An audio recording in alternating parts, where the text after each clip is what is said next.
ప్రారంభించారో దేవుడు వెంటనే కనికరంతో కదిలించబడి ఏం చేశారనమాట, వెంటనే ఆకాశం నుంచి ఆయన ఉరుములు మెరుపులు మెరిపించి ఏం చేశారు, వారిని తారుమారు చేశారంట దేవుడు. హల్లెలూయా. దేవుడి యొక్క స్వరం ఎలా ఉంటుందంటే ఉరుము వంటిది ఆయన స్వరం.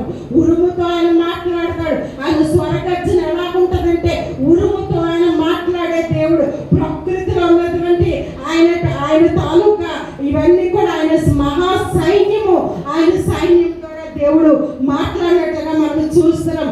ఎప్పుడైతే ఉరిమారో అక్కడ వెంటనే దేవుడు కార్యం జరగడం ప్రారంభించి ఫిలిస్తీన్ల దండంతా కూడా వెనక్కి పారిపోయి ఇంకెప్పుడు ఇజ్రాయేల్ మీద యుద్ధం చేయడం మానివేశారు. హల్లెలూయా. అంటే ఏం జరిగింది, ఈ కబోదంతా కూడా కాబోతుగా మారిపోయింది. హల్లెలూయా. దేవుడి సన్నిధి విడిచి వెళ్ళిపోయిందని అనుకున్నటువంటి వారందరూ కూడా తిరిగి దేవుని మహిమ దిగి రావడం ప్రారంభించింది. దేవుని సన్నిధి తిరిగి రావడం ప్రారంభించింది. అంటే ఇప్పుడు మన లాంగ్వేజ్ లో చెప్పాలంటే రెస్టోరేషన్ స్టార్ట్ అయింది. హల్లెలూయా. ఎప్పుడైతే మన జీవితంలో ఏవేవైతే కోల్పోయామో ఆ రెస్టోరేషన్ కావాలంటే ఈ దినాన దేవుడు రిపెంటెన్స్ కోరుతున్నాడు.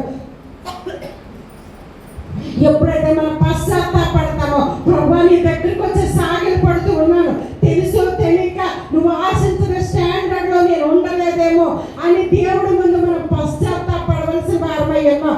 మన ఆత్మీయ జీవితం బట్టి మనం తృప్తిగా ఉన్నాం, మన పరిచయం బట్టి తృప్తిగా ఉన్నాం, సువార్తకి వెళ్తున్నాం, సంఘ కార్యక్రమంలో పాల్గొంటున్నాం, దేవుని కానుకలు ఇస్తున్నాం. నువ్వు తృప్తిగా ఉన్నావు, కానీ నిన్ను బట్టి దేవుడు తృప్తిగా లేడు. నీ పట్ల దేవుడు ఇంకొక మెజర్ లో నిర్ణయించి ఉన్నాడు, ఇంకొక మెజర్ లో ఆయన ఉద్దేశించి ఉన్నాడు.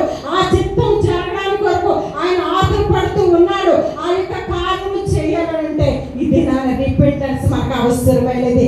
ఎప్పుడైతే పశ్చాత్తాపడినటువంటి కొంతమంది వ్యక్తులు ఉంటే చాలు, దేశాన్ని దేవుడు తలక్రిందులు చేసేవారుగా నిన్ను నన్ను అభిషేకించబోతూ ఉన్నారు.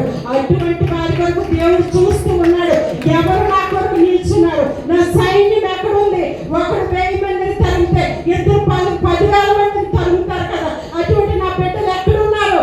ఆ యొక్క నరకంలో అపవాదికి ఆ యొక్క శాంతి లేకుండా చేసేటటువంటి వారు ఎవరున్నారని దేవుడు చూస్తూ ఉన్నాడు. ఆ వ్యక్తివి నీవే కావాలని పరిశుద్ధాత్మ దేవుడు కోరుతూ ఉన్నాడు. ఎప్పుడైతే దేవుడు ఆ ఓలా అనేటువంటిది ఆస్వాదించాడో వెంటనే అన్నమాట ఇక్కడ జరిగినటువంటిది ఏంటంటే సమూయేలు మొరపెట్టాలని ఉంది కదా, దానికి అర్థం ఏంటో తెలిసిన జాక్ అనేటువంటి మాటలు మనం చూస్తాం. హీబ్రూలో